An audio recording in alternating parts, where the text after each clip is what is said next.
Hello, we introduced in the previous video to the corporate strategy of downsizing.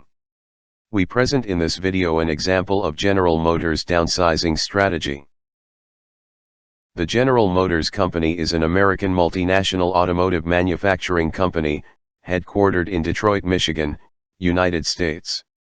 It is the largest automaker in the United States, and was the largest in the world for 77 years, before losing the top spot to Toyota in 2008. General Motors operates manufacturing plants in 8 countries. Its 4 core automobile brands are Chevrolet, Buick, GMC, and Cadillac.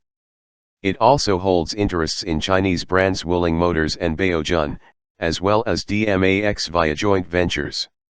Additionally, GM also owns the Bright Drop delivery vehicle manufacturer, a namesake defense vehicles division, which produces military vehicles for the United States government and military, the vehicle safety, security, and information services provider OnStar, the auto parts company AC Delco, a namesake financial lending service, and majority ownership in the self-driving cars enterprise Cruise LLC.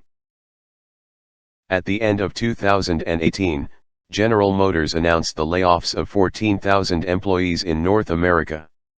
Staff cuts are sometimes misunderstood that the firm fell into poor financial results.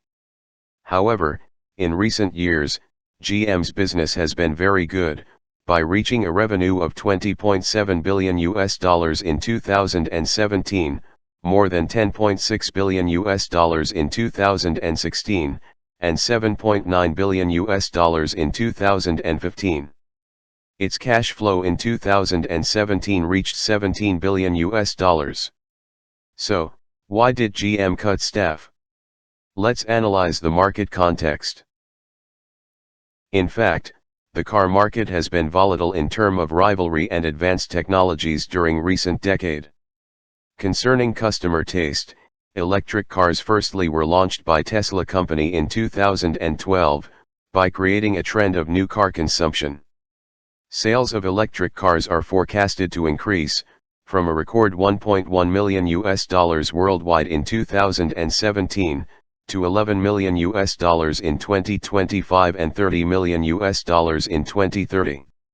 Over time, electric cars become more popular with cheaper prices, in comparison with those of internal combustion engine cars. It is estimated that in 2040, electric cars will account for 55% of total new car sales in the world. On the other hand, driverless cars, despite of actual technological limits, start to become a real threat to the actual car market. Concerning competition, not only car manufacturers have competed directly with each other, providers of technology car rental services such as Uber, Lyft, and Grab influence also directly car sales revenue. Now, customers do not need to own a car, wherever, they can easily find a nearby Uber and Grab car for rent, both with driver or driverless. These two potential risks lead the car market to radically change towards the direction of software and batteries, that will gradually replace internal combustion engines. In that context, GM decided to stop producing small cars like sedans by prioritizing models such as electric cars, SUVs, and CUVs. In January 2021, GM announced plans to end production and sales of vehicles using internal combustion engines, including hybrid vehicles and plug-in hybrids by 2035, as part of its plan to achieve carbon neutrality by 2040. GM offers more flexible fuel vehicles, which can operate on either E85 ethanol fuel or gasoline, or any blend of both, than any other automaker. It means that they had to change technology, by closing old technology factories that manufacture outdated cars. On the other hand, in order to increase productivity, GM focuses on factories achieving full manufacturing capacity, the other, including also strategic ones, may be closed. GM oriented its human resources not only to high quality, but also to be consistent with its strategic products. And, layoffs are part of GM's strategic repositioning strategy. Layoffs sometimes open up opportunities for reinvestment, Firms' cash flow moves from non-profitable or less profitable products to potential new ones, for example expected electric cars in the case of GM. In nature, this reinvestment is better than keeping the actual investment, by allowing GM to save $6 billion at the end of 2020. To mitigate the negative effects of corporate downsizing, GM implements this strategy in 3 steps. The first concerns small-scale layoffs.